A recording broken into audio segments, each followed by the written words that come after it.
What a beautiful African family. This is your main man, Theo Wilson, here with African Diaspora News. And we got to talk about the possibility of a serial killer being on the loose in Houston, Texas.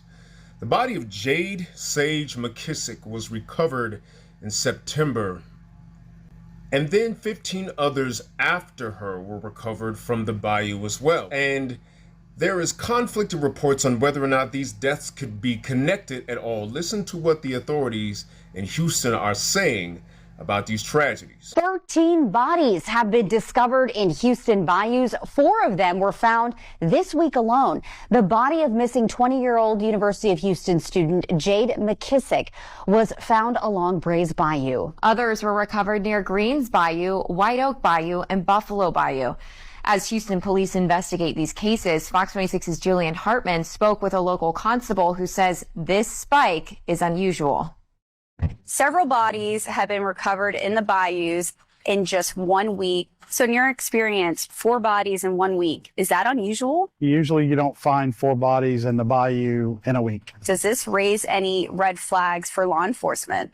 Yeah, I mean, I think clearly when you have bodies starting to show up in bayous, it's always a concern for us because we obviously got to determine how the bodies got there, what was the cause of death, was it foul play, was it suicide, was it an accident? For the 6th time in less than 2 weeks, a body has been found in a Houston bayou. A dive team recovered a woman's body from Buffalo Bayou on Friday. People on scooters reported the body under a bridge near the University of Houston downtown campus. Mayor John Whitmire stressed this week that there is no evidence of a serial killer in Houston and that multiple factors like homelessness and alcohol may be involved. The time frame of these 5 tragedies did set off an alarm. I understand that. But I also understand that's why we've got HPD and the medical examiner and the media, quite frankly. I understand the media's got a job, but I do say enough's enough on speculation. We have challenges. We're meeting those challenges. But a serial killer loose in Houston is not one of our challenges today. Now, of these bodies discovered, a disproportionate amount of them are women, and a disproportionate amount of those women are black. There seems to be a pattern afoot.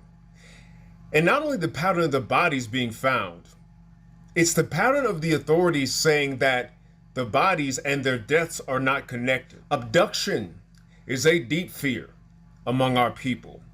It's a fear that the movie Get Out tapped into, right? That's why that movie was so scary. And the figures of what these missing bodies truly are is startling. In fact, according to the NAACP's figures, despite representing 12.85% of the population, Black Americans accounted for nearly 226,000, or 34% of all missing persons reported in 2012. That was just 2012.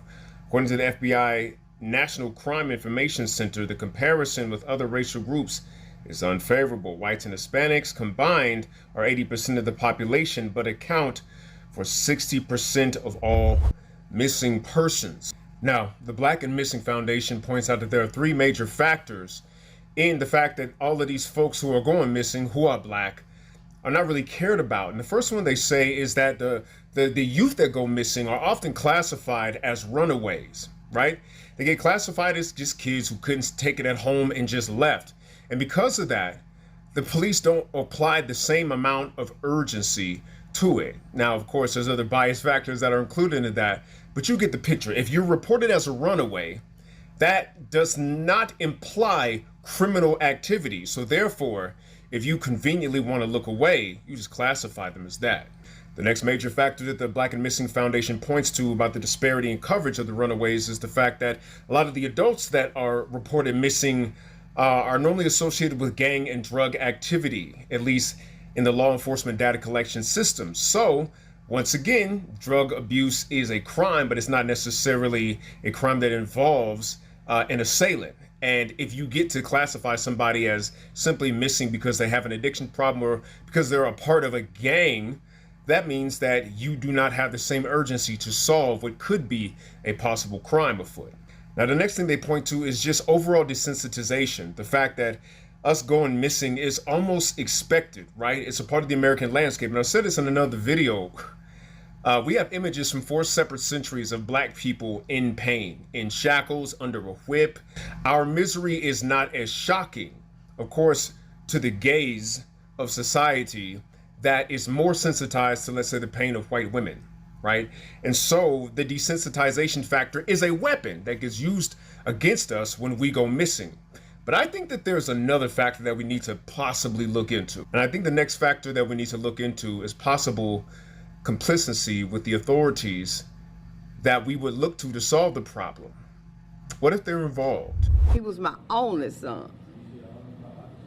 And I would have never thought this had happened to him. Betterston Wade says she last saw her son Dexter on March 5th when he left home after an argument.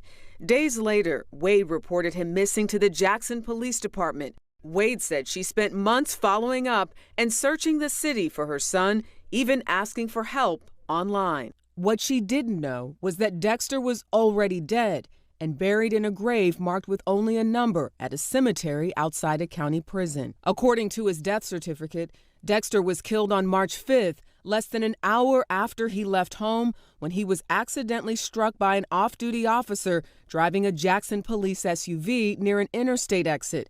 Wade says police told her about the incident on August 24th, nearly 6 months after his death. Give me a reason to really why y'all did not contact me, why y'all didn't knock on my door. Wade said a coroner identified Dexter from a prescription medication that he was carrying and received the next of kin information from a medical clinic.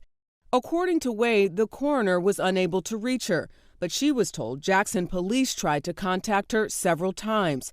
Wade says she never received a call. What the heck is going on? There's no protection. There's no authorities that we can trust.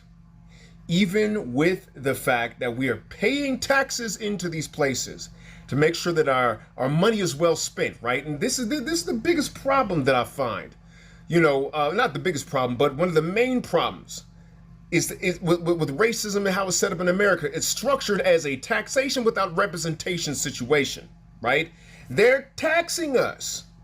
There's public goods that we're paying into, and those public goods are not being delivered, as they failed to deliver to Dexter Wade's mama and all of the bodies that were buried there. So when you have a case like Trey Reed, right, we have every reason to suspect that a black man, number one, being found, number two, in the South, in a state like Mississippi, is not just to believe on face value.